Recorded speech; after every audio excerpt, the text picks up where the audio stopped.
नमस्कार दर्शकों, बात आज की चैनल के कार्यक्रम खबरदार खबरों में आपका स्वागत है। मैं हूं निपुण भार्गव और पेश है आज की खबरदार खबरें।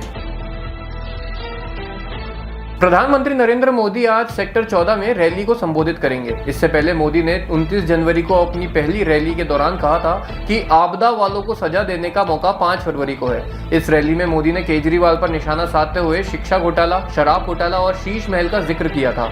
साथ ही यमुना में जहर मिलाने के केजरीवाल के आरोपों का भी जवाब दिया था। बता दें कि दिल्ली में भाजपा 1993 के बाद से कोई भी विधानसभा चुनाव नहीं जीत सकी है और इस बार करीब 27 साल का सूखा खत्म करना चाहती है। अमेरिका ने कल 30 जनवरी को उत्तर पश्चिमी सीरिया में एक सटीक हवाई हमला किया, जिसमें अल कायदा से संबंधित आतंकवादी संगठन हुरस अल दीन के एक वरिष्ठ आतंकी मोहम्मद सलाह अल जबीर को मार गिराया।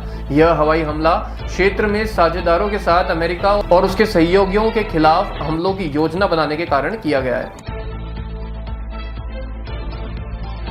जूना अखाड़ा के महामंडलेश्वर यति नरसिंहानंद ने बांग्लादेश और पाकिस्तान में हिंदुओं की रक्षा के लिए श्री दुधेश्वर मठ के शिविर से प्रधानमंत्री नरेंद्र मोदी को अपने रक्त से एक पत्र लिखा। पत्र में उन्होंने प्रधानमंत्री मोदी से बांग्लादेश और पाकिस्तान में रह रहे हिंदुओं की रक्षा के लिए सैन्य कार्रवाई करने का अनुरोध किया है। साथ ही उन्होंने दुनिया के अन्य हिस्सों में रह रहे हिंदुओं की सुरक्षा को भी सुनिश्चित करने के लिए कहा है। केंद्रीय वित्त मंत्री निर्मला सीतारमण शनिवार 1 फरवरी 2025 को लोकसभा में वित्तीय वर्ष 2025-26 के लिए बजट पेश करेंगी।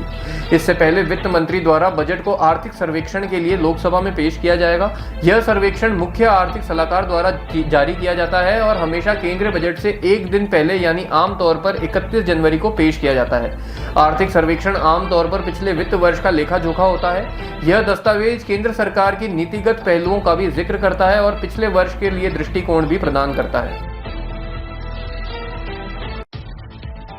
केंद्रीय गृह मंत्री अमित शाह ने Indian Renaissance the Modi decade पुस्तक का विमोचन किया। इस मौके पर अमित शाह ने कहा कि जब भी भारत का इतिहास लिखा जाएगा तो प्रधानमंत्री नरेंद्र मोदी के सबसे कटु आलोचकों को भी उनके पिछले 10 साल के शासन के बारे में स्वर्ण अक्षरों से लिखना होगा। कुछ लोग भारत के दक्षिण हिस्सों को मिलाकर एक अलग राष्ट्र बनाने की बात कर रहे हैं। शाह ने कहा कि देश पहले ही 3 राष्ट्रों में विभाजित हो चुका है, आप और कितना इसका विभाजन करेंगे। बिहार के भागलपुर जिले में कल देर शाम कुछ युवकों ने एक नाबालिग लड़की को बहला फुसलाकर उसे सुनसान जगह ले जाकर दुष्कर्म की घटना को अंजाम दिया। लड़की की मां की शिकायत पर पुलिस ने त्वरित कार्रवाई करते हुए 3 आरोपियों को गिरफ्तार किया है।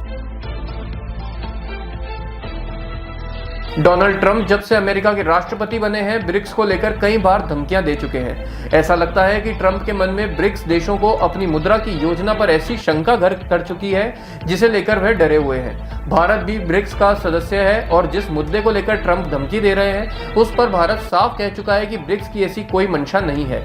दरअसल ट्रंप को डर है कि अगर ब्रिक्स देश अमेरिकी डॉलर के मुकाबले अपनी करेंसी लाने की योजना बना रहा है तो अमेरिकी डॉलर के प्रभुत्व को बहुत बड़ी चुनौती मिल जाएगी।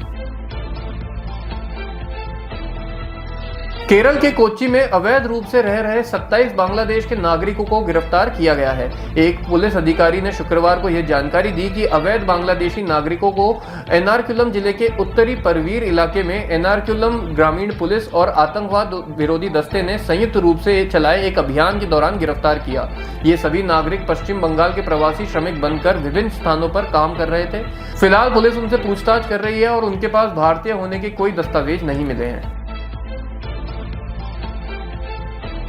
पाकिस्तानी मौलाना से बात करने वाले युवक को पुलिस ने गिरफ्तार किया। संभल हिंसा के बाद अकील नाम के जिस शख्स ने पाकिस्तान मौलाना से इस मामले में बात की थी उस पर अब पुलिस ने शिकंजा कसना शुरू कर दिया है। पुलिस ने उसे हिरासत में लेकर उससे पूछताछ शुरू कर दी है।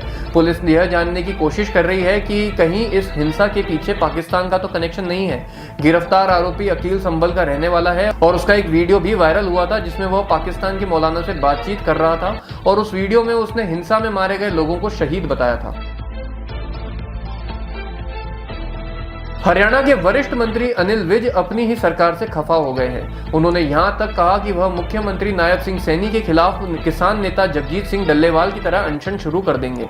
दरअसल अनिल विज ने हरियाणा डीजीपी को एक थाना अधिकारी के सस्पेंशन ऑर्डर जारी करने को कहा था, लेकिन कई दिन बीत जाने के बाद भी ऑर्डर जारी नहीं हो पाया। उन्होंने कहा कि गृह मंत्रालय मुख्यमंत्री नायब सिंह सैनी के पास है और यह कार्रवाई गृह मंत्रालय के अधीन आती है और अधिकारी के सस्पेंशन ऑर्डर नहीं निकलने से उनकी छवि पर आंच आई है। उन्होंने कहा कि ऐसे में मेरे पास आमरण अनशन के अलावा कोई रास्ता नहीं बचा है। खबरदार खबरों में आज के लिए इतना ही। कल फिर आपसे मुलाकात होगी, तब तक के लिए आज्ञा दीजिए। नमस्कार।